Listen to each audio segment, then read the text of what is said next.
Hey folks, our daughter Hannah is four years old now.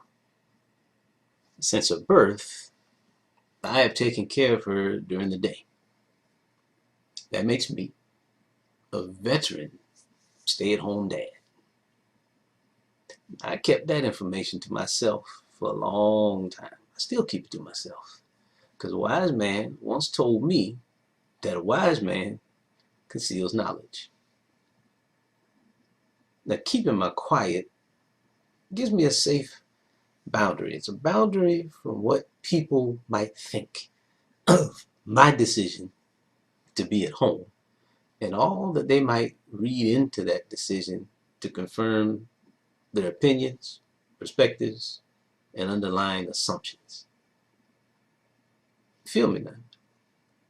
I maintain this boundary with folks who might support me in what I'm doing and those who might oppose me. Pourquoi?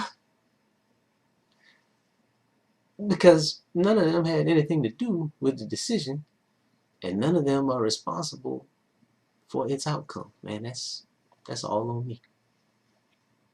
I tell you what though, this experience with my daughter has changed my life.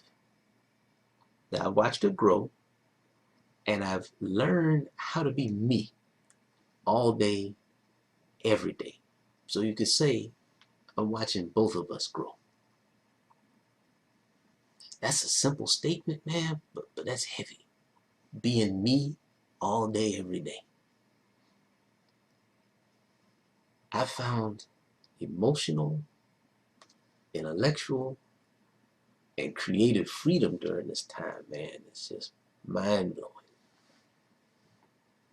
Now, this freedom that I found, though, it ain't free, dog. Had to buy a lot of time to finance this growth. But I wouldn't trade the experience for anything. Now, with my new life and responsibilities, I don't have as much time as I used to. But this simply means I don't have time to waste. I have less direct interaction with people now. It's conversations and correspondence.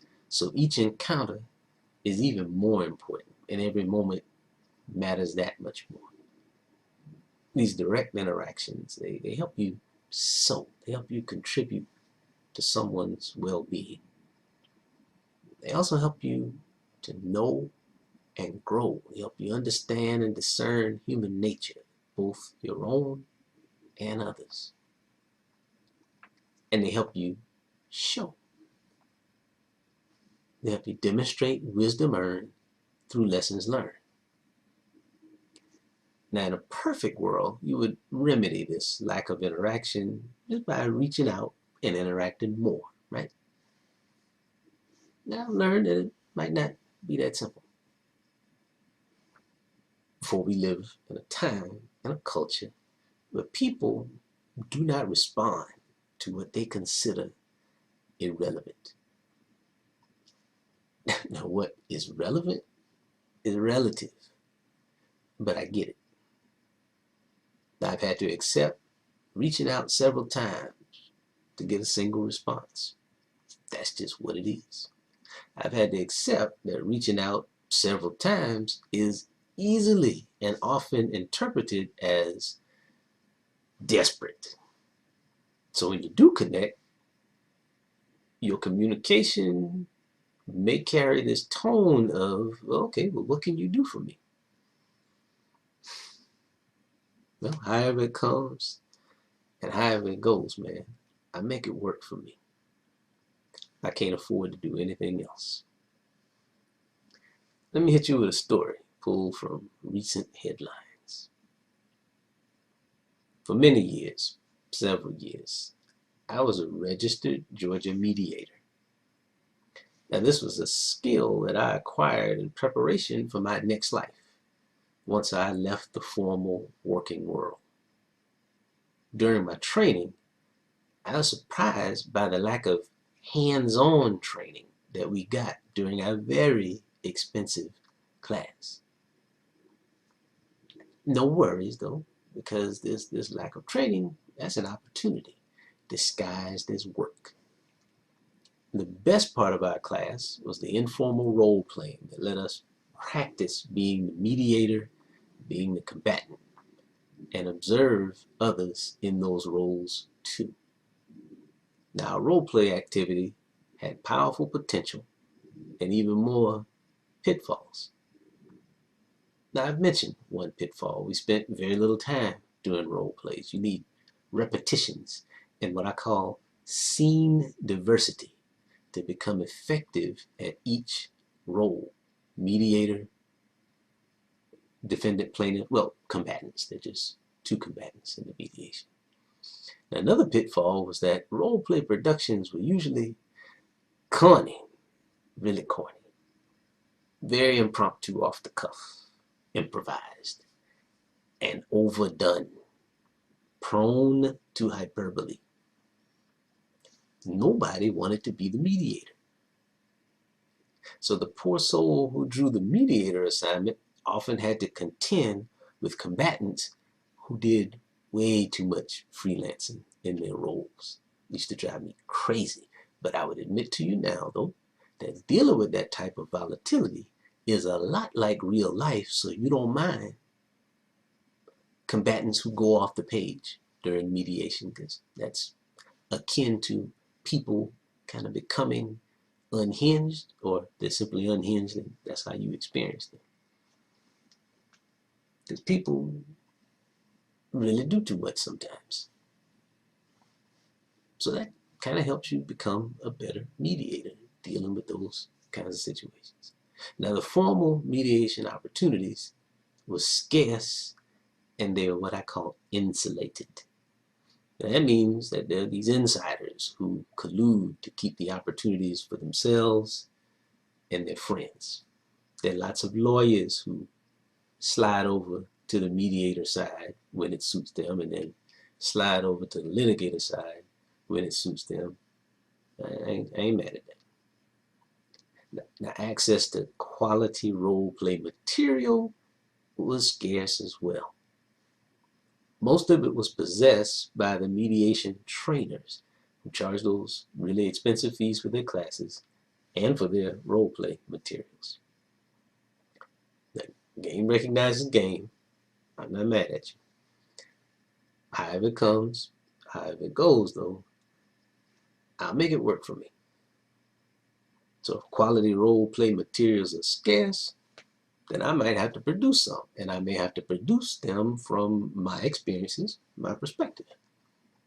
Now, luckily, my lifetime has probably included a few more conflicts than most people. My writer's nature is useful in documenting and, most importantly, sanitizing a lot of those conflicts so that they could be shared with audiences in some didactic and purposeful way.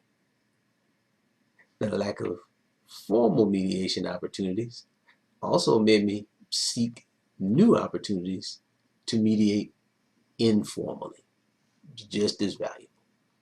These opportunities were as prevalent as the conflicts and quarrels that often arise among us. I work with our homeowners association in the community I live in that provided lots of opportunities for informal mediation. Now, for several years, I've compiled and published a conflict catalog of every disagreement that I either witnessed in person on TV or participated in directly. I sanitize and summarize each scenario so that I can use it to produce lightly scripted, mostly improvised role plays like we did in class. Got about 100 of these scenarios now that I think are ready for the bright lights. Now, one twist that I added to my approach, though, was to cast talented improvisational actors as the combatants, not merely mediation students, so that all the students would take turns engaging and observing the mediator role. I don't want students to ever be the combatants. I want the students to either be the mediator, or I want them in the audience observing the mediator. Now, why am I requiring students to play and observe that mediator role? Well, in role play debriefs, the mediator's role, that's the only one that can be critiqued. You're a combatant, you were combative. Well, that's what you were supposed to do. You were zany, off key. Yeah, but that's what you were supposed to do. Once any group member is critiqued on their performance as mediator, it's fair and balanced for that member to observe that evaluator's performance and their subsequent critique as mediator. Now, their performance as mediator will then either lend credence to or properly qualify the evaluator's critique. Now, I hope that makes sense. See, we all tend to be perfect judges, but flawed players. And this inherent human contradiction makes simulation of the mediation process via role plays that much more important. Each mediator has to learn and hone their mediation philosophy and style, which includes developing their listening, speaking, and self-control skills. Now, my mediation philosophy is that I am not neutral. Rather, I am a neutralizing authority. I'm an equalizer. I discern deficits in resources, interests, communication, and expertise to create and maintain a balance of power between the combatants. That's my role. I control the conversation between the combatants by controlling myself. This maintains a climate that is conducive to peace making, which requires a little combat, as opposed to peacekeeping, which simply maintains the status quo. Peacemaking makes it clear when any behavior threatens that environment. Now, I reserve the right and bear the responsibility to address that behavior privately and directly whenever that environment is threatened.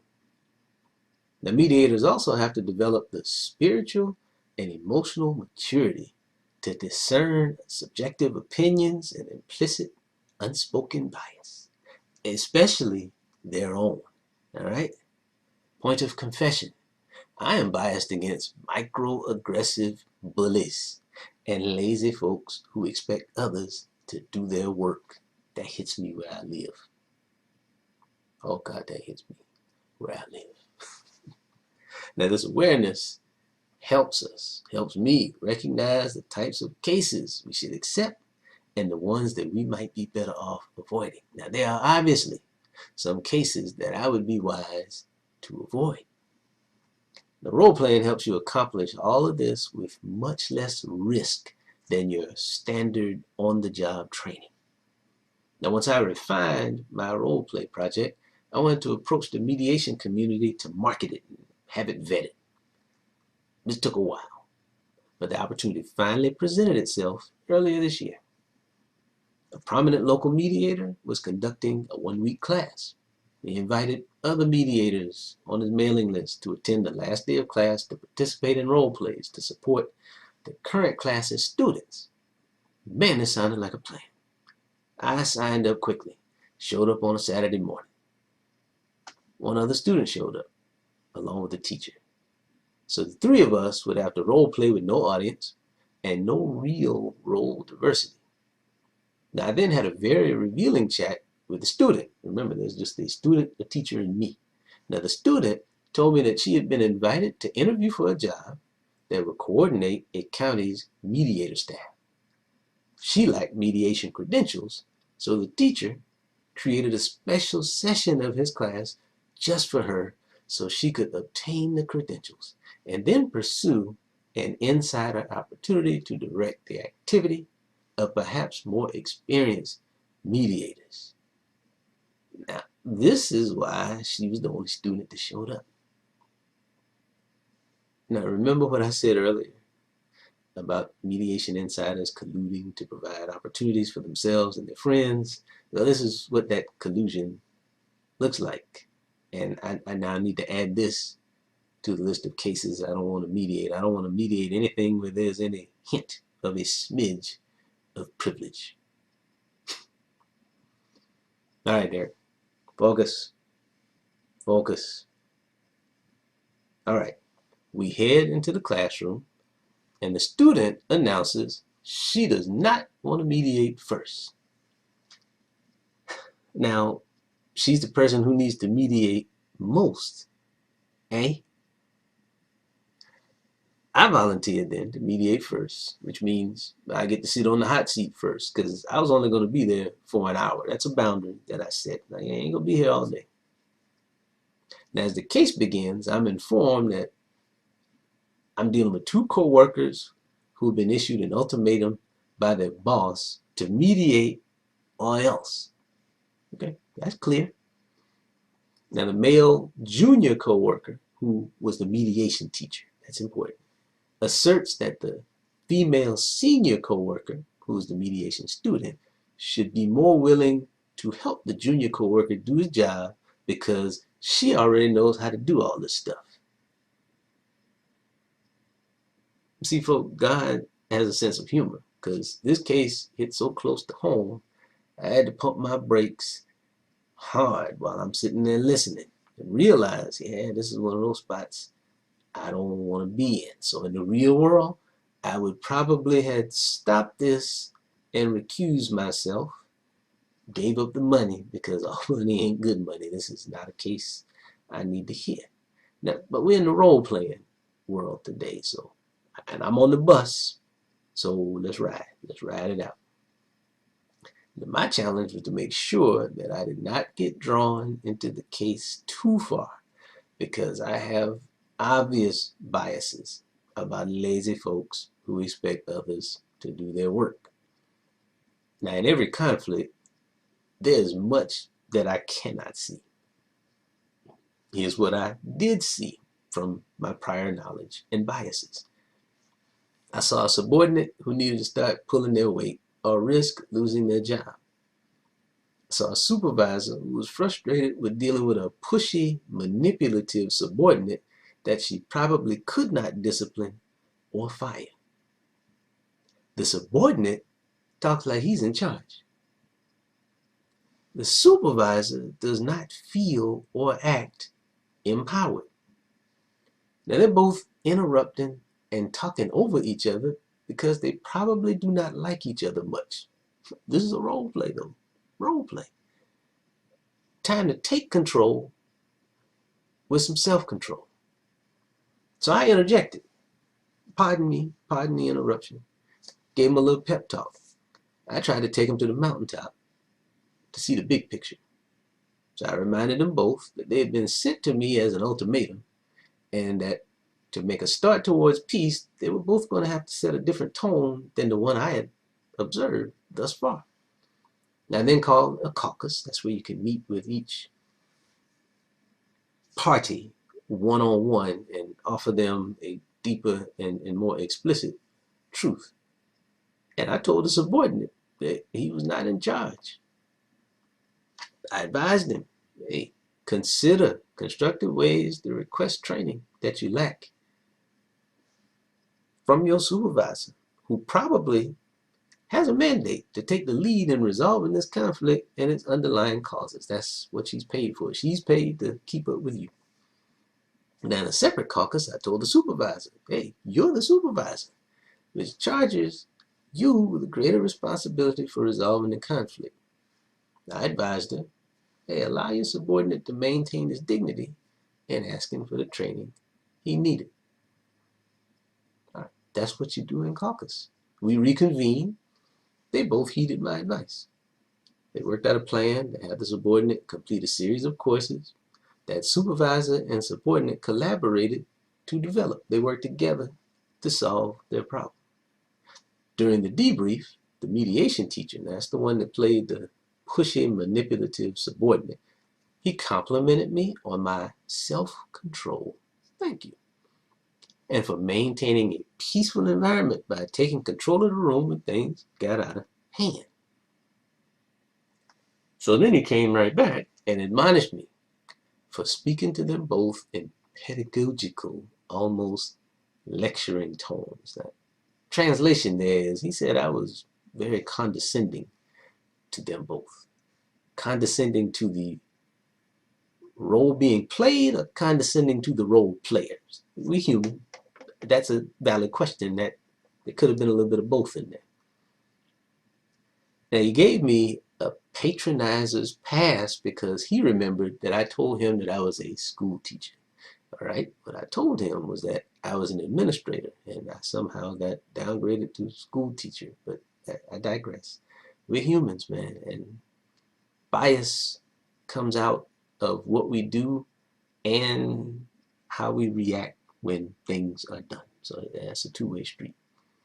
Now, he told me that during the role play, his character gave me several opportunities to explore his emotional needs further, the things that made him pushy, manipulative, and lazy, and that I missed each one. I did. His final comment was that I had a chance to make real peace in this conflict through deeper exploration of each person's needs. Instead, all I produced was a plan for training. And that was a little slap there. So then he challenged me, kind of derisively, to respond to his feedback because I had told him that I was a very chatty person. He said, oh, well, you're not being chatty right now. Like, all right, man, you better back up a little bit.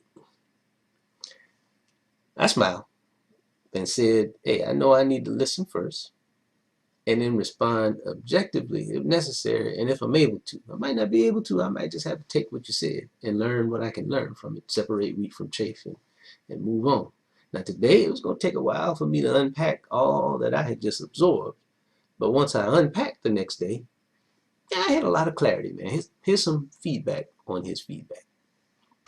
So watch this. I've often been advised about, admonished for, and accused of using a pedagogical lecturing tone, especially when I am directly involved in conflict. Point taken. That's one to grow on anytime somebody gives that feedback, regardless of our conflict or their intention. If I've heard it that many times, there's something to that, and there may be some times I can adjust. Maybe there's some other times I can't. Now, I've also been taken to task about that pedagogical lecturing tone by people who, for whatever reason, object to my authority. There are lots of reasons to object to my authority, man. I don't look like an authority. I sound like one. I don't look like one. And for the most part, I don't act like one until such time as, hey, it's time to set this thing straight. So, yeah, that may take some people by surprise. Yeah, it might. See, lots of us listen and think with our eyes and are often easily fooled. Now, I don't know this mediator personally, but I've had enough parallel experiences to discern that he, even in a role-playing scenario, he might have been a little tweaked when I addressed his character's behavior.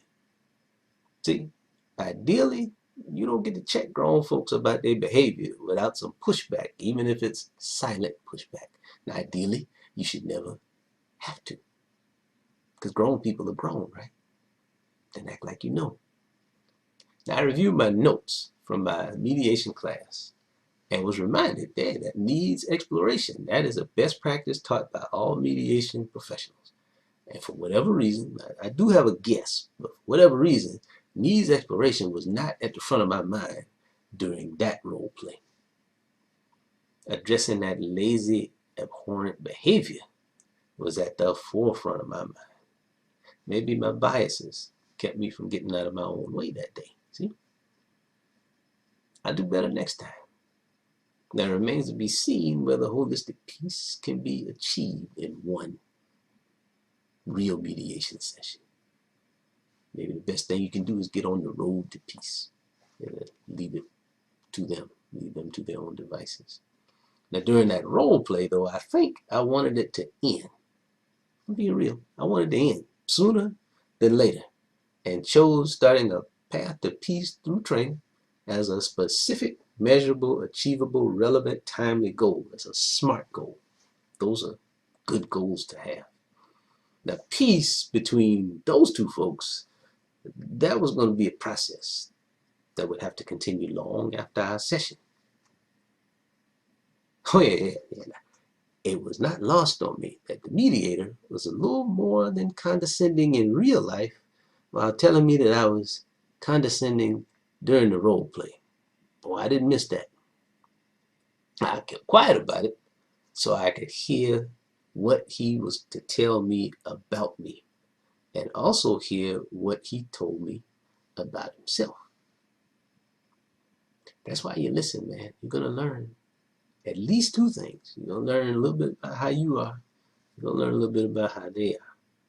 Now, listening without retaliating made it clear to me, man, I probably don't need to do any more role plays with this mediator.